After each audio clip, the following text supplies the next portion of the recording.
பும்ரா இல்லாமல் பாகிஸ்தான் அணி பேட்ஸ்மேன்களை பொட்டலம் கட்டி ஆல் அவுட் ஆக்கி சம்பவம் பண்ணியிருக்காங்க இந்திய பவுலர்கள். இந்திய விசஸ் பாகிஸ்தான் இவங்க ரெண்டு பேருக்கும் இடையான சாம்பியன் டிராஃபி முக்கியமான மேட்ச் இன்னைக்கு துபாயில் நடந்துச்சு. இந்த மேட்ச்சில் டாஸை இந்திய அணி வழக்கம் போல் தோற்று பல்பு வாங்கினாங்க. பாகிஸ்தான் அணி டாஸை ஜெயிச்சு பேட்டிங்கை எடுத்தாங்க. ஸோ ரோஹித் சர்மா தொடர்ந்து 9 ODI மேட்ச்சில் டாஸை லாஸ் பண்ணியிருக்காரு. ஸோ இந்தியில் எந்த ஒரு மாற்றமே இல்லை. பாகிஸ்தான் அணியில் இமானுல் இந்த மேட்ச்சில் ஓப்பனிங் பேட்ஸ்மேனாக களமிறக்கப்பட்டாங்க.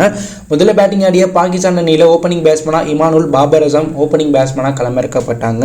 சம்மி முதல் ஓவர்லேயே இன்ஜுரி ஆகி நிறைய ஒய்டெல்லாம் போட்டு 6 ரன்களுக்கு மேலே விட்டு மோசமாக பந்து வீசினார். அதை யூஸ் பண்ண பாபர் அசம் தொடக்கத்திலேருந்தே அதிரடியான இன்டென்ட் காட்டியிருந்தார். அவருடைய ஃபேவரட் ஷாட்டான கவர் டிரைவெல்லாம் பயங்கரமாக சம்மி மற்றும் ராணாக்கு எதிராக அடித்து சம்பவம் பண்ணிட்டு இருந்தார். முன்னையில் இமானுல் டெஸ்ட் மேட்ச் விளையாண்டுட்டு இருந்தார்.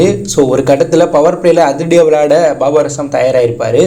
அந்த கட்டத்தில் 8வது ஓவரில் முதல் பாலே பார்த்தீங்கன்னா ஹர்திக் பாண்டியா வீசிய பாலில் பவுண்டரி அடிச்சிருப்பார் பாபர். அடுத்த பாலே பவுண்டரி அடிக்க ஆசைப்பட்டு அவுட் ஆயிருப்பார். பாபர் 26 பாலுக்கு 23 ரன் 5 பவுண்டரி 88 கிட்ட சைக்கிட்டு இருக்கும்போது ஹர்திக் பாண்டியா போட்ட பாலில் கீப்பர் கேஎல் ராகுல்கிட்ட கேட்ச் கொடுத்துட்டு முதல் விக்கெட்டை அவுட் ஆகிட்டு வெளியே ஏறி இருப்பார். ஹர்திக் பாண்டியா பாபர் விக்கெட்டை எடுத்து அவருக்கு டாட்டா காட்டி வெளியே அனுப்பியிருப்பார். அடுத்ததாக உள்ள வந்த ஷேக் இமானுல் கூட பார்ட்னர்ஷிப் அமைச்சு அதிரடியாக விளையாடுவார்னு பார்த்தா இமான் அடுத்த ஓவரில் அக்சர் பட்டேல் கையில் அடிச்சுட்டு ஓட ட்ரை பண்ணி ரன் அவுட் ஆயிருப்பார். இமானுல் 26 பாலுக்கு 10 ரன் அடிச்சிருக்கும் போது அக்சர் பட்டேல் பண்ண ஒரு வேற லெவல் ரன் அவுட்டில் அவுட் ஆகிட்டு வெளியேறியிருப்பார். அடுத்ததாக உள்ள வந்த கேப்டன் ரிஜுவான் ஷேக் கூட பார்ட்னர்ஷிப் அமைச்சு 2 பேரும் அங்கேருந்து ஒரு டெஸ்ட் மேட்ச் விளையாண்டுருப்பாங்க. 2 பேரும் அதற்கப்புறம் போட்டியை தனியாளாக எடுத்துகிட்டு போகணும்னு நினச்சி ரொம்பவே பொறுமையாக விளையாண்டுருப்பாங்க. பவுண்டரியே வராமல் பாகிஸ்தான் அணி திண்டாடி இருப்பாங்க அந்த கட்டத்தில். ஸோ ஒரு கட்டத்தில் 30 ஓவர் வரை இவங்க நல்லா டெஸ்ட் மேட்ச் விளையாண்டுருப்பாங்க. அடுத்த 3 ஓவர் அதிரடியாக ஆட போய் அடுத்தடுத்து அவுட் ஆனாங்க. இவங்க 2 பேரும் சேர்ந்து 130 ரன் கிட்ட பார்ட்னர்ஷிப் அமைச்சாலும் அது பாகிஸ்தான் அணிக்கு பெருசாக கை கொடுக்கல.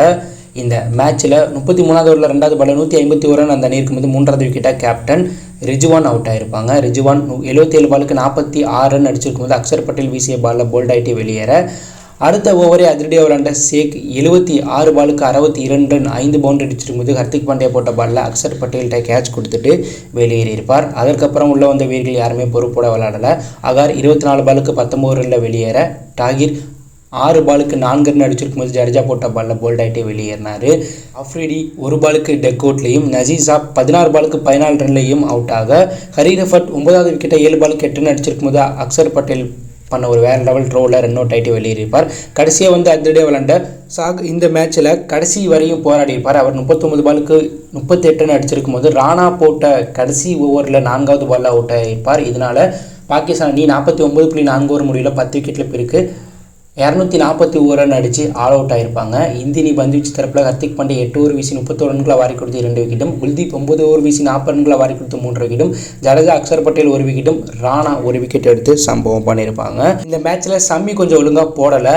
ஸோ அவரும் நல்லா போட்டிருந்தா ஒரு 210 ரன்குள்ளே பாகிஸ்தானை பொட்டலம் பண்ணியிருக்கலாம். அந்தளவுக்கு பாகிஸ்தான் பேட்டிங் இந்த மேட்ச்சில் ரொம்ப மோசமாக இருந்துச்சு. போன மேட்ச்லேயே நியூசிலாந்துக்கு எதிராக பாகிஸ்தான் தோக்காந்தனுடைய மோசமான பேட்டிங் தான் காரணம். ஸோ இந்த மேட்ச்சில் இந்தியாவுக்கு எதிராக 241 ரன் தான் அடிச்சிருக்காங்க. இதே மைதானத்தில் தான் போன மேட்ச்சில் இந்திய வங்கதேசத்துக்கு எதிராக இந்த டார்கெட்டை அசால்ட்டாக அடித்தாங்க. ஸோ அதே போல் இந்திய பேட்ஸ்மேன்கள் சிறப்பாக விளையாண்டு இந்த டார்கெட்டை அடித்து பாகிஸ்தானை வீழ்த்த வாய்ப்பு இருக்குது. பாகிஸ்தான் இந்த மேட்ச்சில் தோற்றா இந்த சாம்பியன் டிராஃபி தொடரிலேருந்து அவங்க அதிகாரப்பூர்வமாக வெளியேறிடுவாங்க. ஸோ கண்டிப்பாக ஜெயிக்க வேண்டிய இடத்துல பாகிஸ்தான் இருக்காங்க. ஸோ இந்தியனுடைய மாசான பந்துவீச்சை பற்றி என்ன நினைக்கிறீங்க? பாகிஸ்தான் இந்த மேட்ச்சில் வெற்றி பெற சின்ன வாய்ப்பு இருக்குது அப்படிங்கிற கருத்தை கமெண்ட்டில் லீவ் பண்ணுங்கள். இந்த பிடித்திருந்தால் லைக் பண்ணுங்கள், ஷேர் பண்ணுங்கள், கமெண்ட் பண்ணுங்கள். மறக்காம நம்ம சேனலை சப்ஸ்கிரைப் பண்ணி ஃபாலோ பண்ணுங்கள்.